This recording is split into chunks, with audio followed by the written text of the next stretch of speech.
Okay, Egypt now, Robert, is the IMF's second biggest debtor after Argentina, and Sisi's economic strategies are reliance on hot money flowing into the domestic debt as a source of foreign currency and the muscular expansion of the army across the economy. So, from your perspective, what are the problems with these strategies? Well, the problem with depending upon hot money, that is the flows of private capital, is that it can flow two ways. And as we saw in the wake of COVID, about 20 billion flowed out. And then in the wake of the war in the Ukraine, about 23 billion flowed out. Now we have an IMF agreement, admittedly for only 3 billion compared to the 12 billion back in 2016. But each IMF agreement, and this is now the fourth, has been associated with an increase of foreign capital inflow because the certification by the IMF of the Egyptian economy has been used by those who sell Egyptian sovereign debt, most of whom are in London, have been able then to sell on those assets to investors, whether they're in pension funds or individual investors or whatever, on the grounds that Egypt has been certified as a reasonably stable political economy in which the high interest rates paid on sovereign debt are a real value. They're a bargain, and you should get it. This time, however, there is no indication as yet of an inflow of foreign capital of anything like the magnitude back in 2016 or in the two subsequent events, which also stimulated inflows of capital. So now, even the IMF imprimatur is insufficient to cause the vendors of Egyptian sovereign debt to be able to convince purchasers that this debt is not too risky, because now investors are frightened to death of the risk inherent in buying Egyptian sovereign debt. So this illustrates the downside of depending upon private short-term capital investments to sustain your economy. They may flow out and they may never flow back in again. And that's the situation which Egypt is in at the present time. Now, I'm sorry, Osama, I forgot the second part of your question. Yeah, the second part is if Sisi, the other strategy is the muscular expansion of the army across the economy. And you know, Cairo is committed now to reducing the state footprint in the economy, including military-owned companies, by withdrawing from non-strategic sectors. So the question is, do you believe Sisi will act on his pledges regarding the military-owned companies? I don't know. I think there are two possible, contending interpretations of what he wants to do. The first is that this is a smokescreen, that he does not intend to implement it, that it provides the paper justification for the IMF loan, and it also then can be seen by potential investors in Egypt as a good sign that the military will no longer have an advantaged position. And so if they invest in a civilian company or establish one themselves, that they will have a level playing field on which to compete. And so the argument here is that he doesn't intend that, that he's just putting this forward for these various reasons, but that over time, the fundamental change that the IMF agreement embodies will not occur. The other explanation, you can say, is more charitable to the leadership, in a certain way at least. And that explanation is that the military is not only a threat to the well-being of the country, it's a threat to the current leadership itself.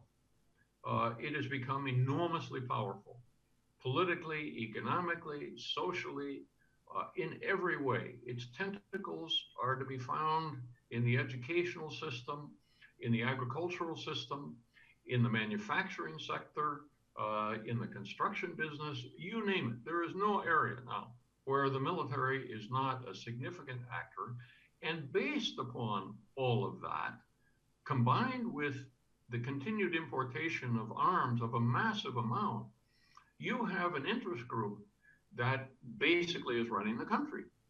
And so if you're the president and you see this huge institution growing stronger and stronger and stronger, you must begin to ask yourself as to whether or not this institution might someday decide it doesn't need you. And that's precisely what happened to Mubarak. And Sisi was an instrument of that. And so you could argue that now Sisi sees he's better trim the militaries, trim their sails a bit. So he demonstrates to them that he's the boss and they can't just do whatever they want. They've got to take account of him.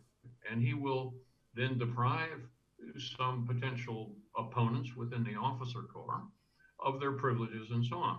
So I think there are two explanations, both of which are consistent with the agreements in a formal sense, but neither of which do we have enough evidence about to be able to conclude which is the correct one. Yeah, and this may raise a very important point, Robert. In your book, Egypt, you explained how important that the state pays is, and there is how millions of Egyptians, mainly civil servants and police officers, army officers, and their families and employees are backing the regime because they are benefit from jobs, from salaries, from subsidies. Now the regime cutting subsidies, Cairo committed to withdraw military from all these sectors you just mentioned. So do you think this could start a relationship crackdown between the Sisi regime and its state base? You put your finger on a very interesting aspect of this regime, and it is that it's attacking and has been increasing the severity of that attack on the base, which was built by Nasser and sustained by Sadat and Mubarak. Morsi was there for too short a period to do anything about it. But that base was the civil service, the role of the civilian state everywhere, and including the economy. Sisi obviously had come to resent the civilian civil service long before he became president.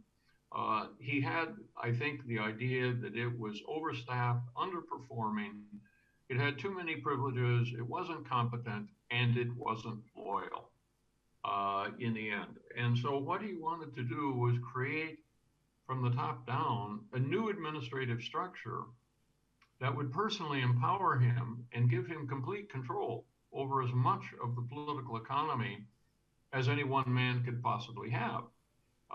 And so the military was part of that, but he has also gone about building training systems for technological cadres to be then integrated into this parallel state structure. He has also recruited private businessmen into it.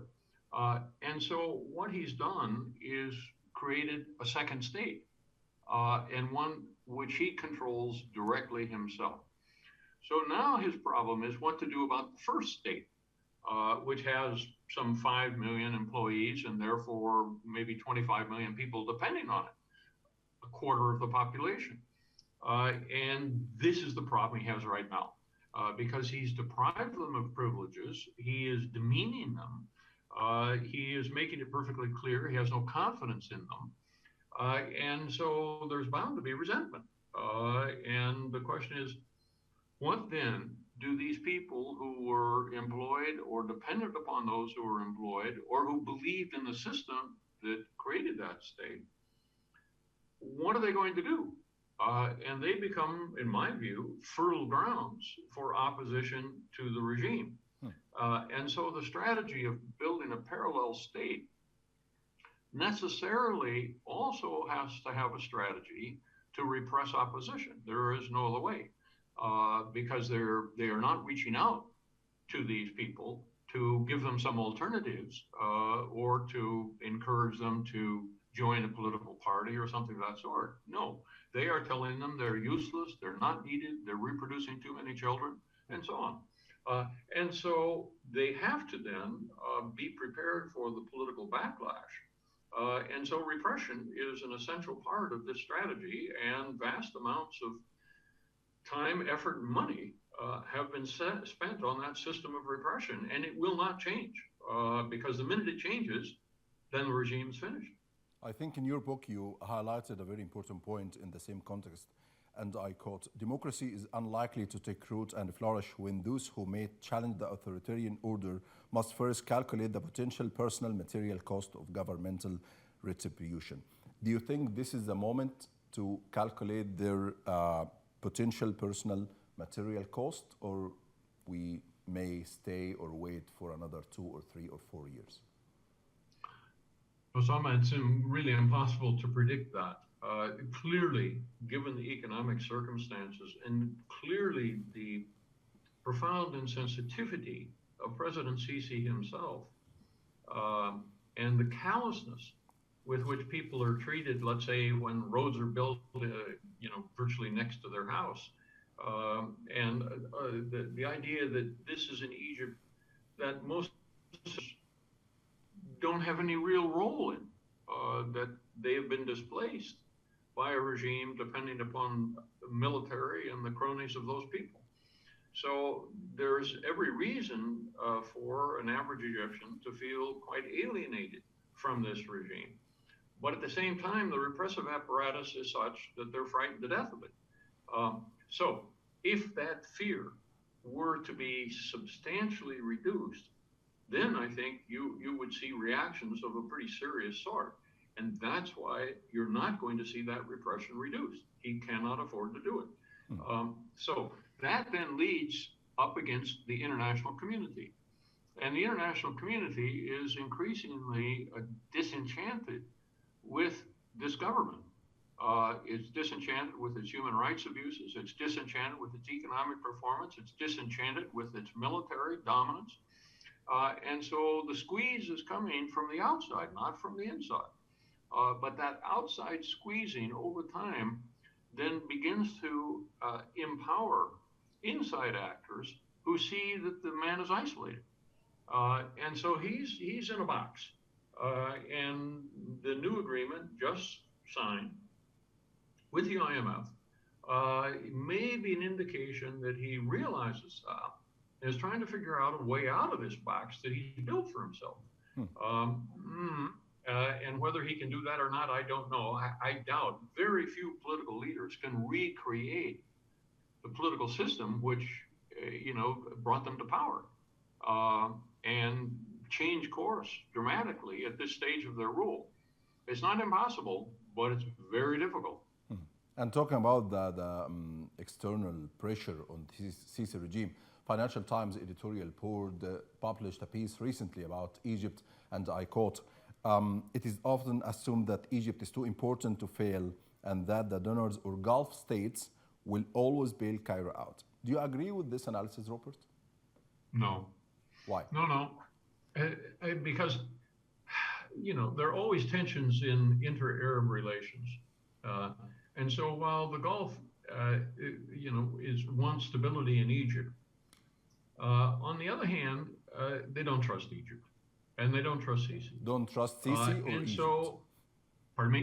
Don't trust Sisi? Trust the regime? No, because they're aware of, he is trying to pursue his own personal interests, and that and what he sees as the interests of the state of Egypt, which in many cases are not the same as those in the Gulf. So with regard to the Saudis, for example, it's not just the Sisi regime, but previous ones also sought to maintain reasonable relations with Tehran, other than Sadat, who once he accepted the Shah, of course it was all over with Khomeini and the mullahs.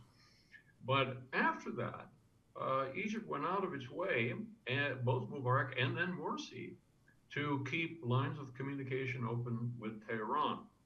Sisi has not backed the anti-Iranian position of at least the Saudis and to a lesser extent other Gulf states. So that's simply an example. Sisi has not provided significant support in Yemen, which the Saudis asked him for. The Egyptians are competing with the Saudis for influence in the Red Sea and with the Emiratis. So what they want is to keep him on a tight leash that he's dependent, and he will not be able to challenge their power and authority wherever they care to assert it. If he were to do so, then they would simply cut the purse strings, and that would be the end of the story. So they sort of got him where they want him, but if he were to try to assert independence of Egypt in some meaningful way against them, then that would be it. So I don't think that we can assume Egypt is too big to fail. In the minds of some Europeans, it might be, because they would be confronted with vast amounts of illegal migration. But the Europeans are not the central actors in this drama. They are not, in any case, united. And so the central actors are the Gulf. And the Gulf have their own ambitions and desires and so on, and that puts a limit on what Sisi can do. And you can say, instead of being too big to fail from the point of view of the Gulf, he's too small to succeed. That they are going to put a limit on what he can achieve. So I don't think it's a question of too big to fail. Yeah, and what is the role of Western governments, Robert? Because they consider Sisi as the guardian of illegal immigration. They consider him as a guarantee of stability in the region. They keep selling him weapons, but they not offering him a money support, a direct money support as Gulf countries, and they didn't drop Egypt's external debt, for example, as they did with Mubarak in the Gulf War. Yes, that's a good analogy.